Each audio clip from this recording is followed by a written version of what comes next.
It's all very overwhelming. The basement is overwhelming. It took me an hour to go down there. Just a full hour staring into the dark expanse, not knowing what would be down there. Lantern held high in the dark cabin.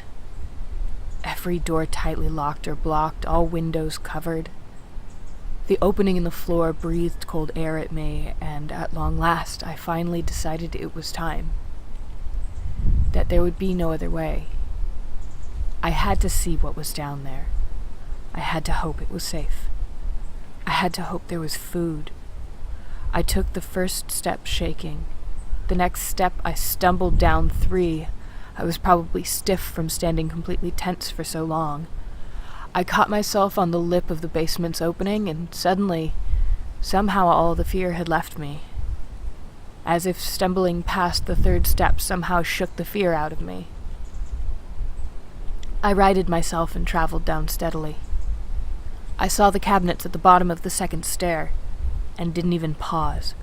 I just walked right up, grabbed one, put the lamp in front of me, and pulled the glass door up. It swung easily and clicked into place. And inside?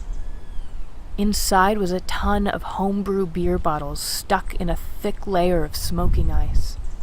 A few of the bottles had lids missing. One bottle looked like the glass had cracked from the pressure inside and the contents had spilled and iced. That popping sound I heard when I first opened the basement? Probably one of these bottles blowing their lid from built-up pressure and hitting the glass. So I unlocked the door and gently shut it. I'll try one of those beers later. I'm a little worried they might be kind of potent from sitting around for so long. So I went deeper, and after the 3rd stair there was a hallway. A long, concrete-enclosed hallway. There was a door directly in front of me, so I took it first.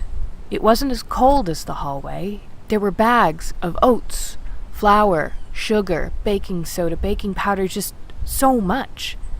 The room I walked into was a 2-story tall dry goods room. Some of the bags seemed to have seen better days, and I wouldn't trust their contents anymore, so I'll have to be careful, but most of it seems good. It all looks like super cheap bulk buy crap you could get at one of those warehouse stores that cater to restaurants. No branding, just a big label of what's on the inside of each thing.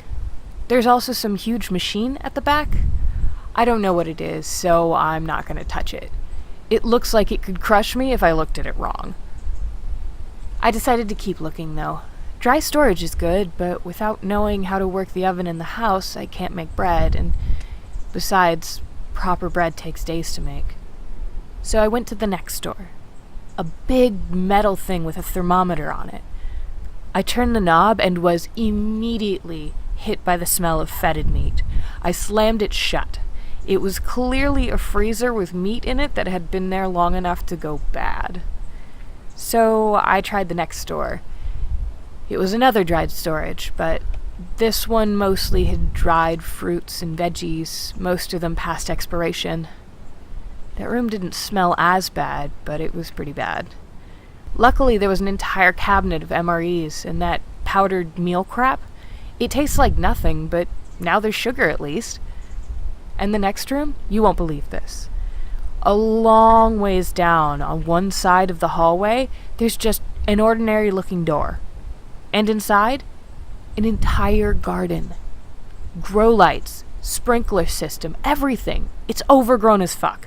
Mostly tomatoes, and it looks like there were herbs growing there at one point, but some of the patches are just dead, and there's seeds in a cabinet next to the door, so I could grow something else. I don't have to worry about the garden I killed outside. And all that's great, but the other side of the hallway?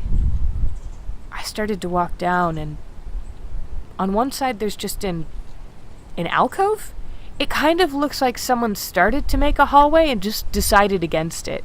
It stops only about 10 feet in, so I just walked by it.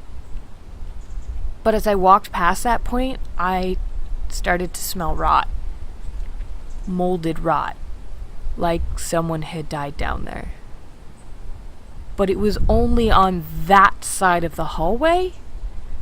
I backpedaled real fast. There's no reason to discover anything foreboding right now. So I just went back, grabbed a huge bag of oats, some sugar, came back down for the emeries and powder, closed the basement, and put the broom handle back in place.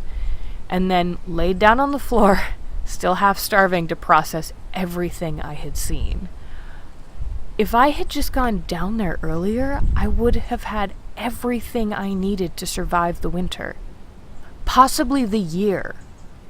I felt stupid being so scared, but what about that rotting smell? Was that the person that made this place? It seems set up, but hardly used. Did they die of a heart attack down there, or did someone kill them? Did the house kill them? Is it trying to lull me into a false sense of security? Is it going to kill me too? Am I just going crazy? A house couldn't do that. But how else do I explain all these other weird things? What have I stumbled on? What is this place?